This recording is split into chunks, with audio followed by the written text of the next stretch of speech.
6:59. Buenos días, dominicanos, dominicanas, ciudadanos, ciudadanas del mundo. Julio Martínez Pozo, los comentarios de los temas más importantes en el programa de mayor influencia de la Radio Nacional. En este lunes histórico, lunes 19 de marzo del año 2018. Buenos días a todo el equipo del Sol de la Mañana. Marilena Núñez, Víctor Gómez Casanova, Oli Matos, Anibel Carrosario, Pablo Maquine, Eury Cabral, José La Luz, Melton Pineda, Dona Mauri Saibar. Buenos días a Denis Santana, que está con nosotros en sustitución de Dona Mauri en merecidas vacaciones. Al equipo de 5 a 7 de la mañana, Humberto Paniagua, Andrés Martínez, Luis Ramírez, Daris Terrero, Joselito Félix. Buenos días en Santiago de los Caballeros, Ramón Paulino, así late la ciudad corazón. Manuel González Manegonte, nuestro catedrático del sector agropecuario. Rafael Díaz, nuestro cronista deportivo. Buenos días pues a Helen Hill, nuestra productora, Sonia Patillo, nuestra coordinadora. Buenos días a Joa Bernal y buenos días a toda la amable teleaudiencia de Telefuturo, Canal 23, El Sol de la Mañana, pues cobertura nacional de radio, cobertura nacional de televisión en constante perfeccionamiento. Así es que ahí estamos, señores. Bueno, inicio con la batalla del 19 de marzo, que es la batalla clave de la Primera República, es la batalla clave de la independencia después de la proclama del 27 de febrero de 1844, 22 días después, el presidente Charles Herald se presenta a territorio nacional a ahogar esa proclama de independencia y realmente tiene un fracaso estrepitoso. Y ese fracaso partió de todo lo que ocurrió el 19 de marzo y con la genialidad estratégica con la que fue manejado el 19 de marzo. Todo lo que ocurrió en el 19 de marzo, del punto de vista militar, se hizo pues a la perfección. Hasta la naturaleza, como destacaba Manegonte, favoreció pues a los dominicanos, que pues el 18 de marzo, pues se había pues ya establecido en toda la ribera del Jura, ya había una nublazón total de esas fieras que al día siguiente vendrían a ahogar la República. Y bueno, aquello era para correr 3.000 hombres, quienes cuentan muchos, sumados a los que se unieron en la parte sur, pues y los que acompañaron a Pedro Santana desde el Ceibo, las personas que trabajaban con él, pero también las personas que trabajaban en todos los actos de amigos, de compadres, de familiares, es decir, reunió a cuantos hombres pudo, vinieron con él y los manejó como un genio militar, porque cuando estas dos columnas de infantería acompañada de caballería marcharon en forma cerrada a ejecutar de inmediato la obra de ahogar la independencia, pues los dominicanos los recibieron a cañonazos.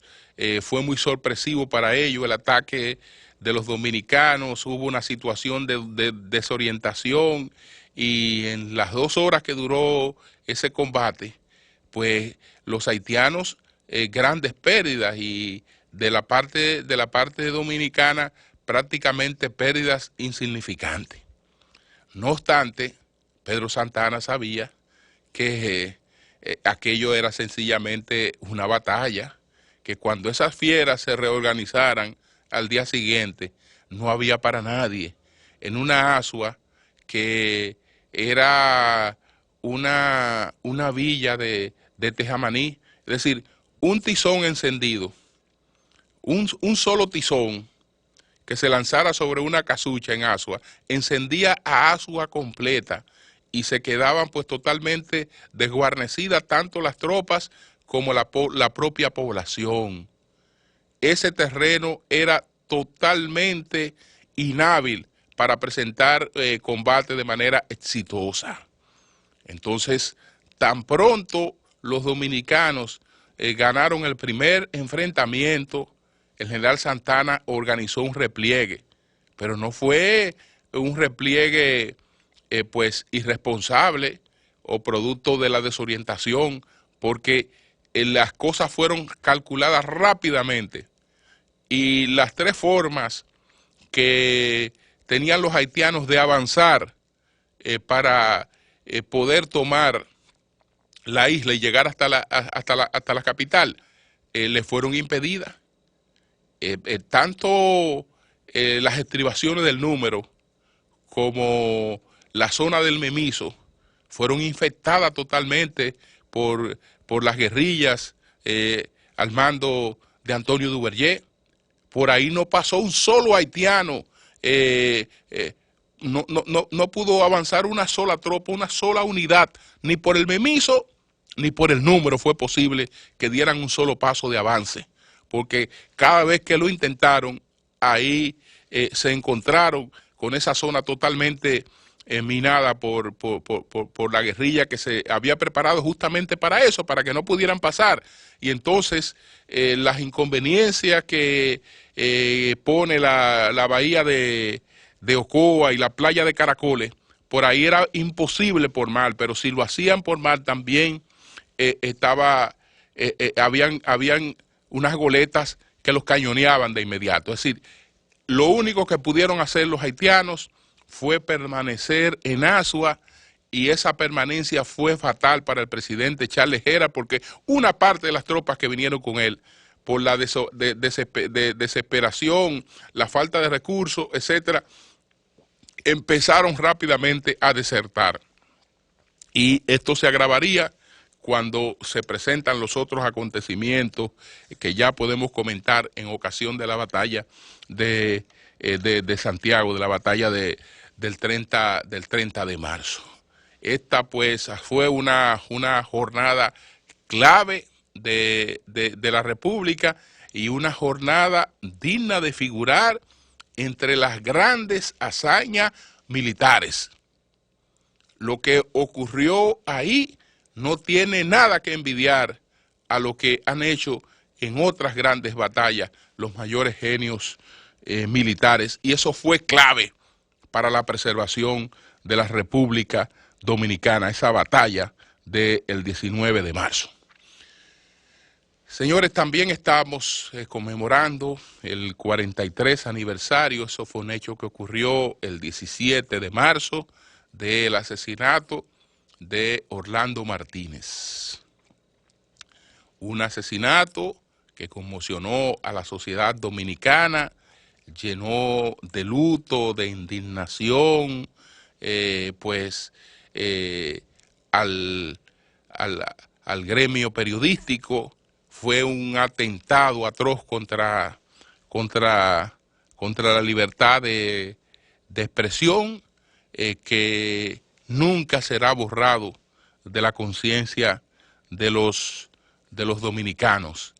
Por el hecho, después de muchos años, hubo sanción a los autores materiales, pero de los autores intelectuales no se sabe poco, porque siempre lo que ha habido es mucha especulación con relación a la presunta autoría intelectual atribuida a un comentario que realmente nadie sabe si se produjo, porque es una cuestión totalmente especulativa. Pero 43 años se conmemoraron el pasado día 17 de marzo del asesinato en la zona universitaria del periodista Orlando Martínez. Otro gran motivo de tristeza, otro gran motivo de dolor ha sido la partida de don Rafael Perelló Abreu. Es pues una cita que todos tenemos desde el mismo día que nacemos. Sin embargo, cuando se produce esta partida, sobre todo cuando se trata de una persona tan querida que ha cultivado pues el aprecio, la hermandad con tantas personas, la verdad es que hay motivos para sentir ese vacío, hay motivos para sentir esa ausencia.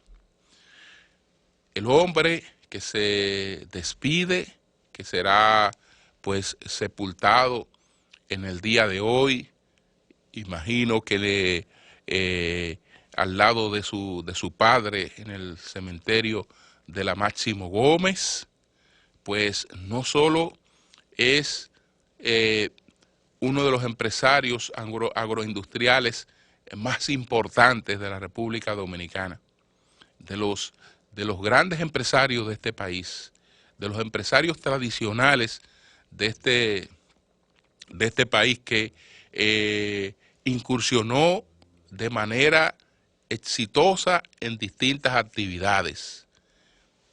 Es desde luego más conocido, más popularmente conocido por un producto que es parte de la cultura de este país, es parte de los hábitos cotidianos de este país.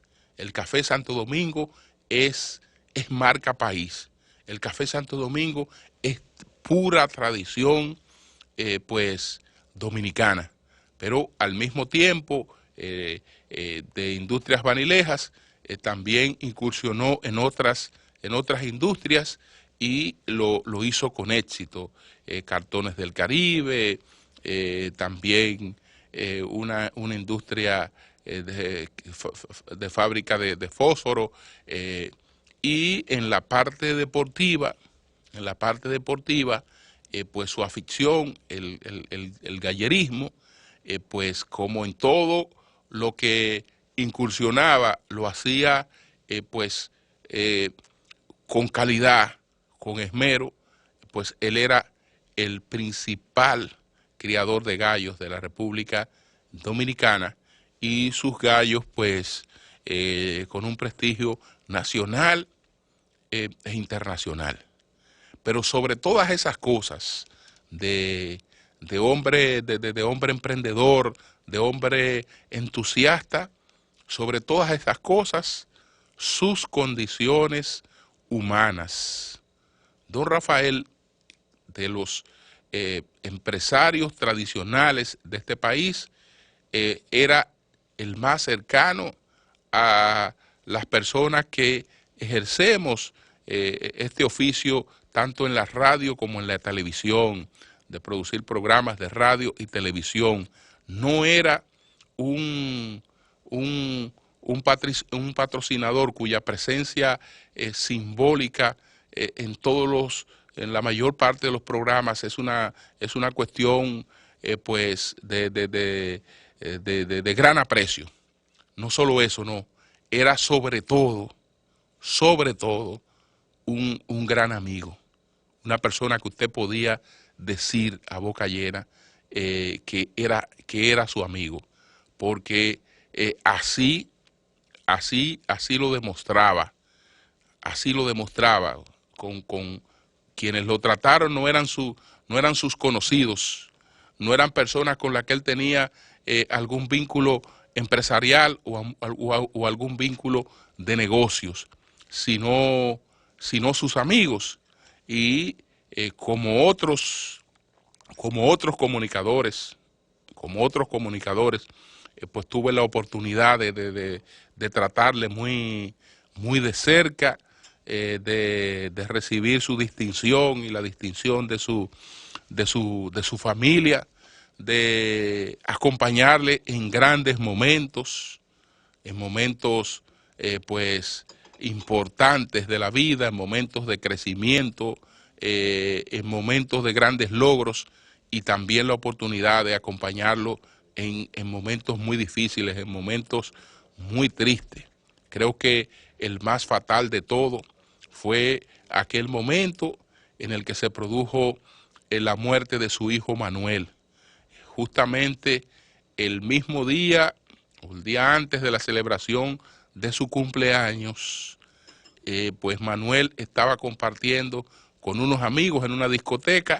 Al salir, pues su vehículo chocó con una baranda en una construcción en el hueco, en estos huecos que se hacen para hacer los parqueos subterrados de una edificación, el Asfaltino Falco. Por ahí se fue el vehículo de Manuel, el hijo de don Rafael Perelló, se desnucó, murió instantáneamente. Y ya ustedes saben lo que significa para un padre el día del cumpleaños del hijo, estar en su velatorio y estar de pie como estaba allí don Rafael Perelló, porque ante momentos como ese realmente también hay que tener el coraje de enfrentar esos momentos. Tuve, por ejemplo, también muy de cerca con él cuando se vivió el proceso en que una fortuna cultivada con una tradición de familia, una fortuna cultivada con trabajo, se ve realmente en cierta medida arriesgada por el fraude del Banco del Progreso. Y ahí don Rafael se plantó en dos. Entregó gran parte de los bienes que había tenido de manera particular, siempre con la condición de que no podía tocar Industrias Banilejas porque era un patrimonio de la familia, que no se lo habían dejado para que ese patrimonio pues pereciera. Y fue una situación también sumamente difícil, porque los asociados del Banco del Progreso, sin estar involucrados con el fraude que se produjo en el Banco del Progreso, tuvieron que disponer de sus capitales para poder rescatar ese banco, para poder cubrir el hoyo que se hizo en ese banco. Y en el caso de don Rafael Perelló, ese fraude debió haberle salido por una inversión muy superior a los 20 millones de dólares, que le cambió en cierta medida su vida en esos momentos. Pero bueno, así también en grandes momentos, como aquel de la inauguración de Cartones del Caribe, con la presencia de varios presidentes de Centroamérica, la presencia pues de el presidente dominicano. No recuerdo si en esos momentos era Hipólito Mejía o era el doctor Leonel Fernández, pero bueno, ahí estábamos con don Rafael Perelló.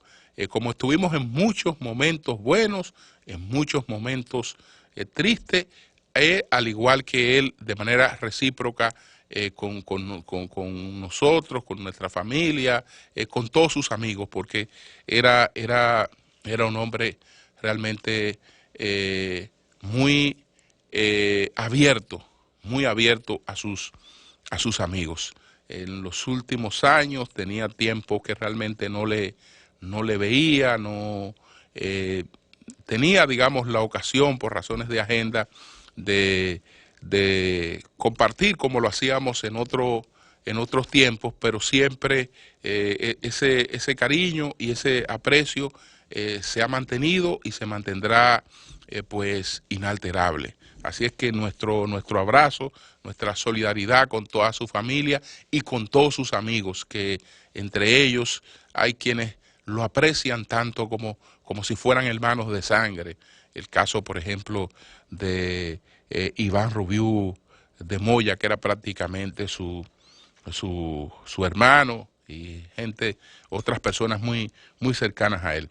Bueno, señores, también quiero lamentar, y ojalá que hoy podamos tener noticias, de qué fue lo que ocurrió con el doctor Luis Alberto Díaz de la Cruz, catedrático de UCATEBA, la Universidad Católica Tecnológica de Barahona, que pues impartiendo clases en UCATEBA el pasado sábado, recibe una llamada y va a su vehículo y se da un tiro con el que se quita la vida, que es lo que se ha planteado hasta ahora, pero sin mayores detalles de los motivos que llevaron al vicepresidente de la Corte de Apelación de Barahona a quitarse la vida. Esperamos que eso se esclarezca, y también nuestra solidaridad con sus familiares y con sus amigos, igual que con Ramón Ventura Camejo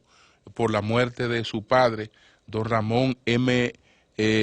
Ventura Vinier, el padre de Ventura Camejo, que tenía pues 91 años de edad.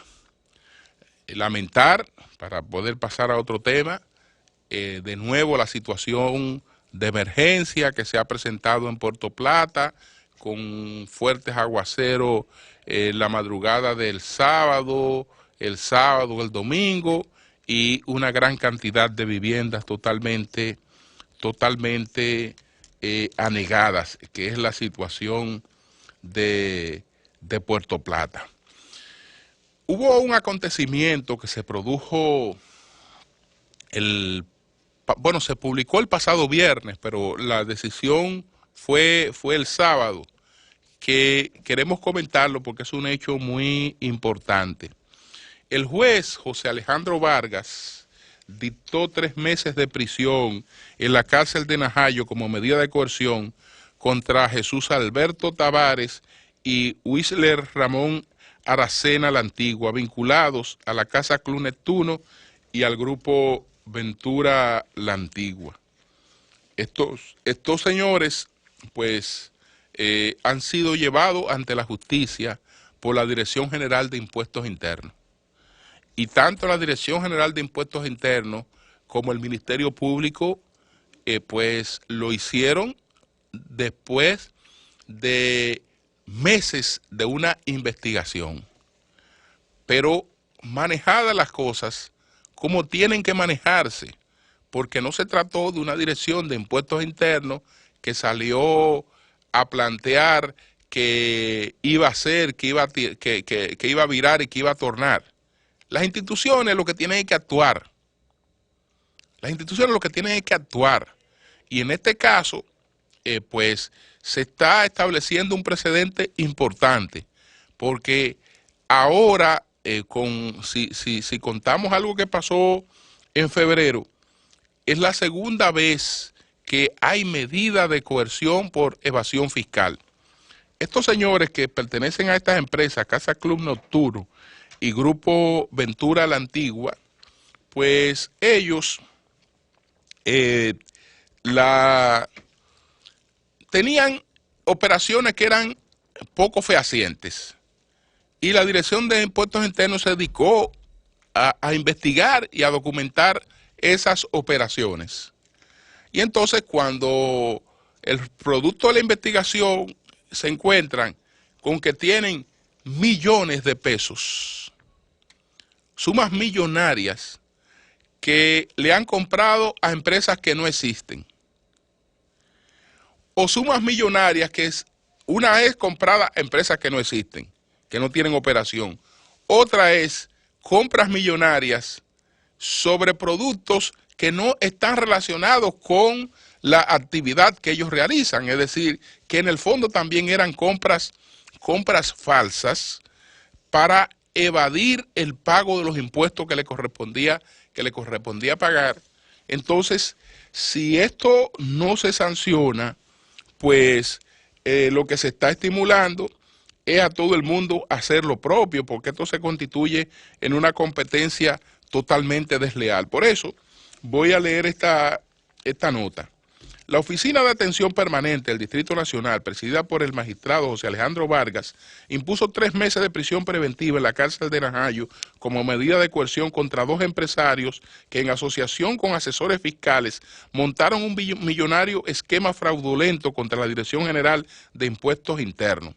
Se trata de los imputados Jesús Alberto Tavares y Wisler Ramón Aracena la Antigua, quienes en sus calidad de representantes y administradores de las empresas Casa Club Neptunos y Grupo Ventura la Antigua, reportaban a la agencia recaudadora compras y ventas no fehacientes para disminuir el pago de los impuestos correspondientes a sus obligaciones tributarias. El mecanismo delictivo también consistía en reportar transacciones con compañías inoperantes y en otros casos con empresas reales no compatibles con su actividad comercial, con el fin de deducirse mediante estas compras y ventas el pago de los impuestos correspondientes, incurriendo en la violación a los artículos 236, 237, 238 y 239 del Código Tributario Dominicano. Las actuaciones de Tavares y Aracena, además, violan los artículos 147, 148, 265, 266, 405 del Código Penal Dominicano, así como el artículo 3 de la Ley 72-02, artículo 3 de la Ley 155-17 y artículo 18 que tipifica la asociación de malhechores, falsedad de documentos, uso de documentos falsos, defraudación tributaria, estafa, lavado de activos y delito de alta tecnología. El Ministerio Público, conjuntamente con la Dirección General de Impuestos Internos, durante varios meses desarrollaron arduas labores de investigación por denuncias interpuestas por contribuyentes afectados con sumas millonarias por los ilícitos en los que incurrían los imputados. Sobre estos hechos, el mismo tribunal el pasado 28 de febrero impuso contra otros 2 imputados la medida de coerción de prisión preventiva al asesor fiscal Franklin Rosario Vicente y garantía económica, impedimento de salida, presentación periódica y brazalete electrónico limitado en Santo Domingo, Distrito Nacional, contra la contable Marlene Sánchez Pérez. La Dirección General de Impuestos Internos valoró la decisión que ha sido basada en el deber de salvaguardar la importancia de que ciudadanos cumplan con las obligaciones tributarias y que no incurran en realizar reportes no fehacientes con contribuyentes que no realicen actividad comercial. Repito que una de las cosas importantes, además del precedente que está estableciendo la Dirección General de Impuestos Internos, es que con esto no ha habido, digamos, bultos. No es que estoy anunciando que voy a hacer, que voy a tornar y mire aquí que voy a someter, que voy a hacer aquello, no. La dirección ha procedido.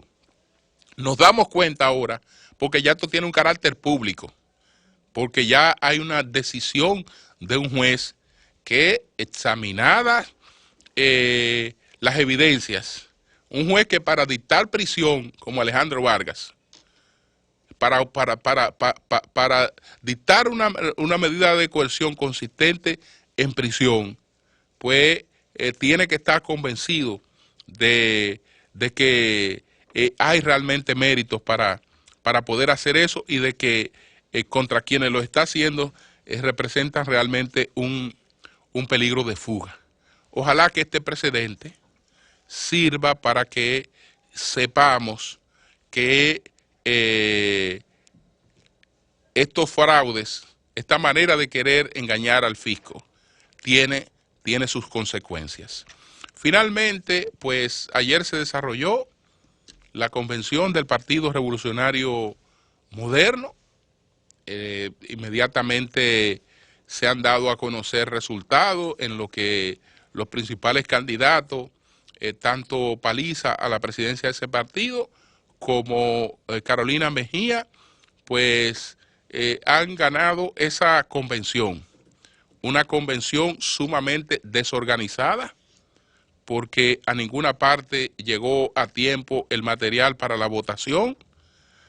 Hubo más de 15 lugares donde esa convención se suspendió, entre ellos lugares muy importantes que si se tratara de una convención realmente competitiva, ahí se habían producido muertes y se habría producido cualquier tipo de cosas.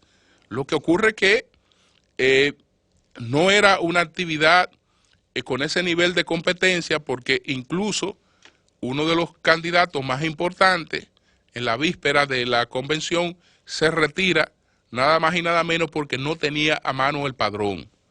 El padrón que el presidente de la comisión organizadora fue a entregar a la Junta, sin embargo no lo había puesto en manos de las personas que podían contrastar ese padrón y que tenían interés directo en ese padrón, que eran los aspirantes. Y al no tener padrón a mano, pues Andrés Bautista dijo que sería un acto de irresponsabilidad presentarse a esa convención. Entonces, ya esto le quitaba un elemento de competencia importante a la convención. Le quitaba un elemento importante a la convención. Sin embargo, la convención se llevó a cabo y ya veremos, porque hasta ahora lo que han dado es porcentaje de participación, no cuál es la cantidad ni la calidad de la concurrencia, porque no sé a qué se refería exactamente Tony Raful anoche cuando hablaba de un 75% de participación. Espero que hoy explique eso desde el punto de vista más convincente, porque en una convención interna en este país nunca ha participado un 75% de la militancia de nadie, ni del padrón de nadie, por más pequeño o grande que sea ese padrón, y sobre todo en un evento donde no está en juego la candidatura presidencial, donde no hay los intereses de una candidatura presidencial, donde no están los intereses de una alcaldía, donde no está el sueldo de un regidor, cosas que han causado muertes en convenciones en la República Dominicana. Si por esa convención que se produjo ayer en el PRM es que vamos a evaluar la posibilidad de que sea exitoso o no un padrón abierto o un padrón cerrado, pues ese no es el mejor ejemplo. Ese no es el mejor ejemplo, a pesar de que esta convención se desarrolló, que participaron y que ya por lo menos el PRM podrá proclamar que tiene una cuestión resuelta, y al no haber un problema reñido, pues la gente puede aceptar resultados sin que se votara en Nueva York, sin que se votara en Santiago, sin que se votara en Barahona, sin que se votara en otros 15, 16 o quién sabe tantos municipios, o que muchas personas que se creían inscritas fueron y realmente no estaban asentadas entre otras dificultades. No hubo muerte allí porque los intereses que estaban enfrentados pues realmente no eran tan personales como lo que sí implica en una elección donde ya son cargos que van a manejar presupuesto, que es otra cosa. Cambio y fuera.